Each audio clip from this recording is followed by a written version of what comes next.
बहुत बहुत धन्यवाद विपिन जी, जो अभी आपके सामने कुछ बातों को रख रहे थे। यहाँ उपस्थित बिहार के विभिन्न कोने से आए हुए सभी साथीगण, सामने हमारे बैठे हुए और कुछ साथी खड़े हैं, इलेक्ट्रॉनिक मीडिया और प्रिंट मीडिया के बंधुओं, सबसे पहले तो आज दीपावली है, तो स्वागत भी मैं आपको करता हूं और सबको बहुत बहुत बधाई देता हूं दीपावली। आज 31 अक्टूबर है। आज पूरा देश राष्ट्रीय एकता दिवस के रूप में इस दिन को मनाता है और ये भारत का जो नक्शा आज आप देख रहे हैं, उसके निर्माण करने में जिनकी अहम भूमिका रही, सरदार लौह पुरुष वल्लभ भाई पटेल का, उनकी जयंती भी है। मैं कुछ दिन पहले ही देख रहा था कि एक सर्वे हुआ तो आंध्र प्रदेश में भी रेयर अर्थ पता चला और वहाँ इसको लोग काफ़ी उसको प्रचारित कर रहे हैं। लेकिन बिहार में अगर नेता को पूछिएगा कि खनिज के नाम पर, कि लोग बालू से आगे बढ़ते नहीं, जबकि अपने पास रेयर अर्थ सबसे अच्छे क्वालिटी का और सबसे अच्छी मात्रा में उपलब्ध है। तो आगे जब हमारे पास है, उस पर हम लोगों को काम करना होगा और भविष्य बिहार का। सोना आप सब जानते हैं, हम लोग पढ़ते थे तो कोलार फील्ड था कर्नाटका में, जहाँ सोना मिलता था खुदाई। अब वहाँ भी खुदाई बंद है। अपने देश में कहीं सोना की खुदाई नहीं चल रही।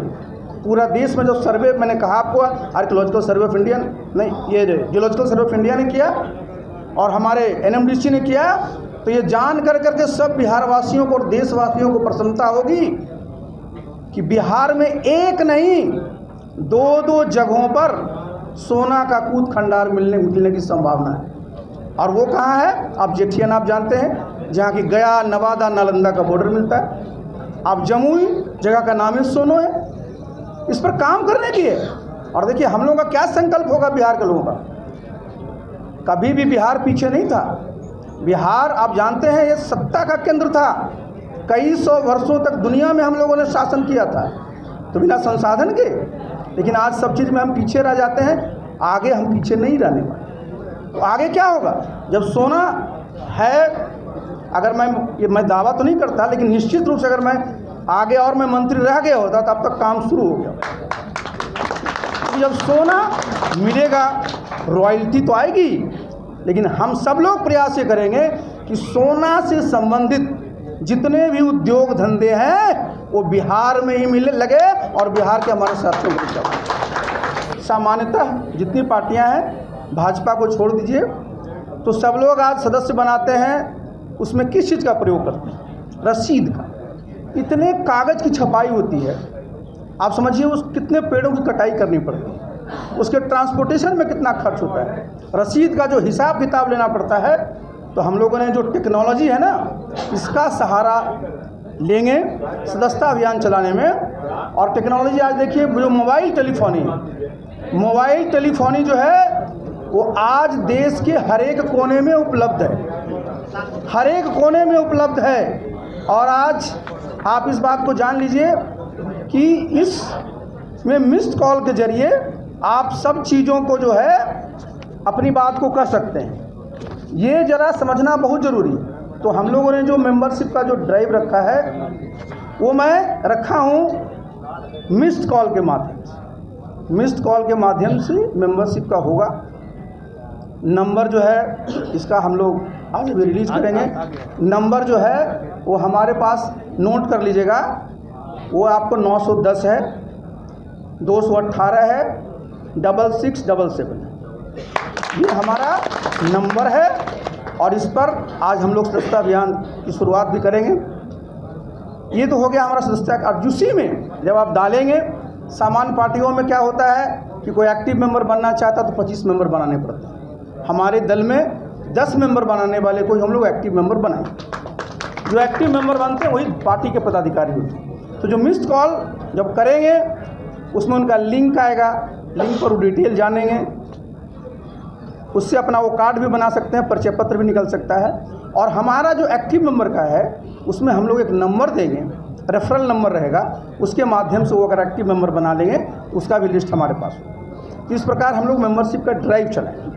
और मेंबरशिप का ड्राइव चलाएंगे, जब तक हमारा मेंबरशिप नहीं बन जाएगा तब तक हम लोग जितने भी हमारे महत्वपूर्ण पद हैं उस पर पदाधिकारियों को तब तक मनोमीत करेंगे। जब हमारा मेंबरशिप ड्राइव हो जाएगा तो हम लोग चुनाव करेंगे संगठन का। संगठनात्मक चुनाव होने के बाद हम लोग उस चीज़ को आएंगे। अब आप आइए कि भाई जो हमारा काम करने का जो तरीका होगा, तो काम करने का तरीका हम लोग का वही होगा कि हम लोग जनता से पहले भी जुड़े रहे हैं, फिर जुड़े रहेंगे। और सब साथियों को हम लोग ने यही अपनी बात को रखा है, समझाया भी और समझते भी हैं कि इस पार्टी को कभी भी किसी भी कीमत पर मजबूत होने के लिए जितना भी आपको परिश्रम करना पड़े वो सब करिए।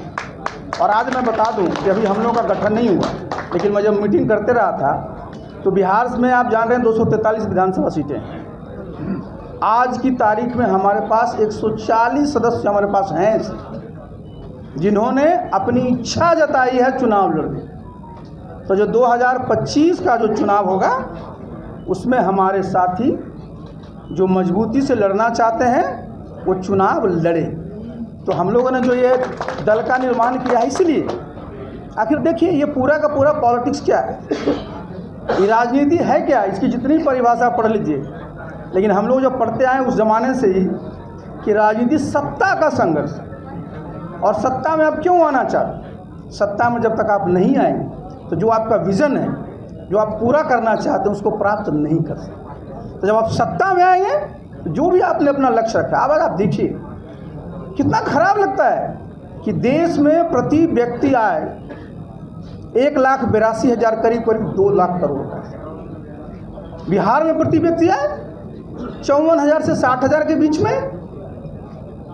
आप समझिए जरा इस बात को। एक समय था जब देश आज़ाद हुआ था, उसमें देख लीजिए का नाम आशा है, और अगर पूरे नाम पर जाएंगे तो जितने लोग हैं हमारे यहाँ जो बाहर हैं, पूरे देश में हैं, तो आशा का जो फुल फॉर्म है आप सबकी आवाज़, हमारी पार्टी का।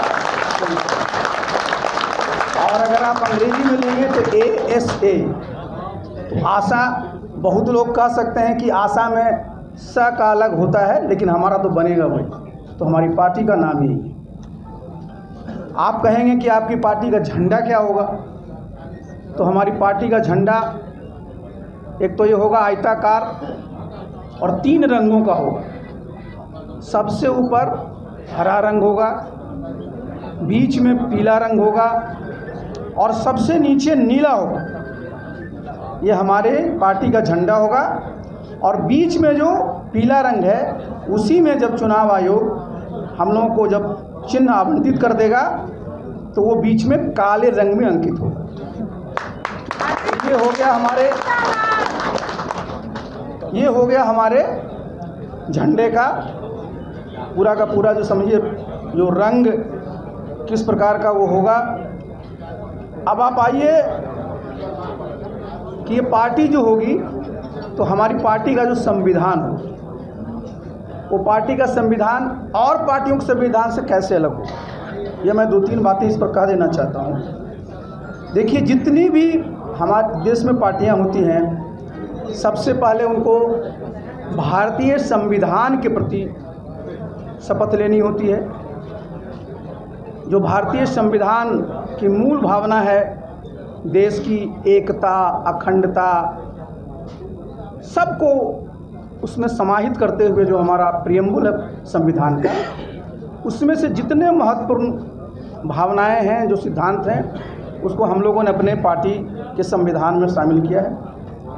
इसके अलावा आज आप देखते हैं कि जो जलवायु परिवर्तन के समय आप सब समझ रहे हैं, तो हम लोगों ने जो अक्षय ऊर्जा है उसको भी बढ़ावा देने के लिए हम लोगों ने अपने पार्टी को उसमें रखा है। इसके अलावा आगे जो ऊर्जा के क्षेत्र में बहुत बड़ी क्रांति होने जा रही है, और बिहार उसमें लीड करेगा। और ये युग जो होगा वो हाइड्रोजन, हमारे हाइड्रोजन एक बहुत बड़ा सोर्स हमारी ऊर्जा का होगा, अक्षय ऊर्जा का, उस पर भी हम लोगों ने चर्चा की।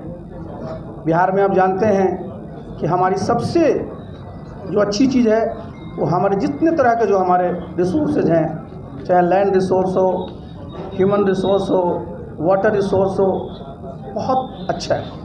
एक बात की चर्चा हमेशा लोग करते रहते हैं कि बिहार में सब कुछ है लेकिन बिहार में खनिज संपदा नहीं। इसके बारे में मैंने पिछले 2.5 वर्षों में एक बार नहीं कई बार मैंने इसकी चर्चा की, क्योंकि हमारे बिहार के लोगों को लगता है कि चूँकि हमारे पास खनिज नहीं है तो हमारे यहाँ उद्योग धंधे कैसे लगेंगे। लेकिन मैं आपके माध्यम से पुनः इस प्रेस कॉन्फ्रेंस के माध्यम से सभी लोगों को, देश के लोगों को, बिहार के लोगों को बताना चाहता हूँ कि बिहार में किस प्रकार की खनिज संपदा उपलब्ध है, ये जानना चाहिए। इससे सब लोगों का मनोबल बढ़े। सबसे पहले आज आप देखिए, आज जितनी भी टेक्नोलॉजी, जितने हम लोग आप यहाँ पर आईटी से जुड़े हुए हैं, जितना भी हमारा डिफेंस का, जितने तरह का विमान देखते हैं, जितने तरह की मिसाइलें देखते हैं, जिसका भी नाम आप सुनते हैं, सब में जो यूज होता है वो है रेयर अर्थ।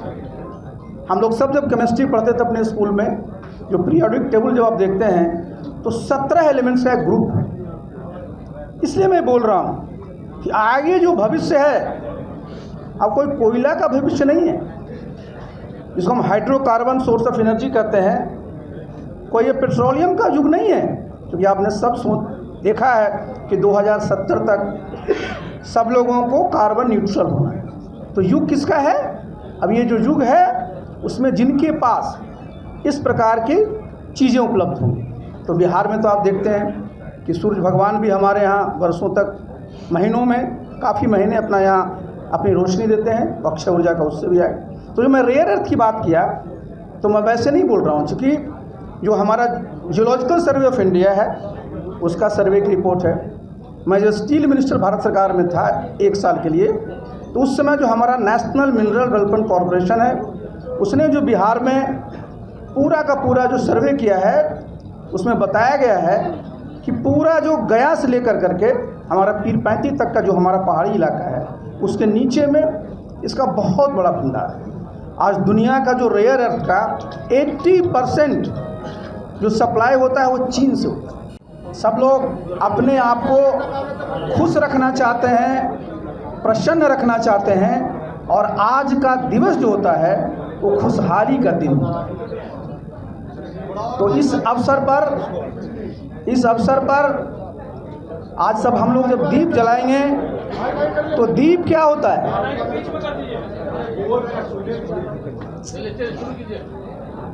दीप जो होता है अंधकार को तो दूर ही करता है, आशा जगाता है। तो मैंने अपनी पार्टी का जो नाम रखा है ना, अभी मैं शॉर्ट में बोलूँगा, अगर आप उसको शॉर्ट करिएगा तो उसका नाम ही आशा है। बहुत ज़्यादा है। तो मैं बता दूं कि जितने भी तरह की एलिमेंट्स की, मेटल्स की, आगे आने वाले जिसको हम लोग कहते हैं सुपर टेक्नोलॉजी, सेमी कंडक्टर का पूरा समय आ रहा है, ये सब में उसकी ज़रूरत पड़ेगी, और बिहार में ये अकूत मात्रा में। तो मैं बिहार वासियों को आश्वस्त करना चाहता हूँ कि आप अपना सिर्फ बालू पर मत आश्रित रहिए कि ये हमारा जो है खनिज है। हमारे पास इस प्रकार के खनिज है और इससे ही हमारे लोगों को आगे रोजगार के अवसर प्राप्त। खेती के बारे में आप जानते ही कि सबसे अच्छा है ज़मीन है, सबसे अच्छी ज़मीन हमारी है। इस पर आप बहुत पहले भी सुन चुके हैं। अब एक मैं आपको चर्चा कर दूं कि हमारी पार्टी में संगठन का क्या स्वरूप होगा, ये आप जानना चाहिए। तो जो हमारा संगठन राष्ट्रीय स्तर पर होगा, प्रदेश स्तर पर होगा, जिला स्तर पर होगा, जहाँ नगर निगम है उस स्तर पर भी होगा, प्रखंड स्तर पर होगा, पंचायत स्तर पर होगा, और बूथ स्तर।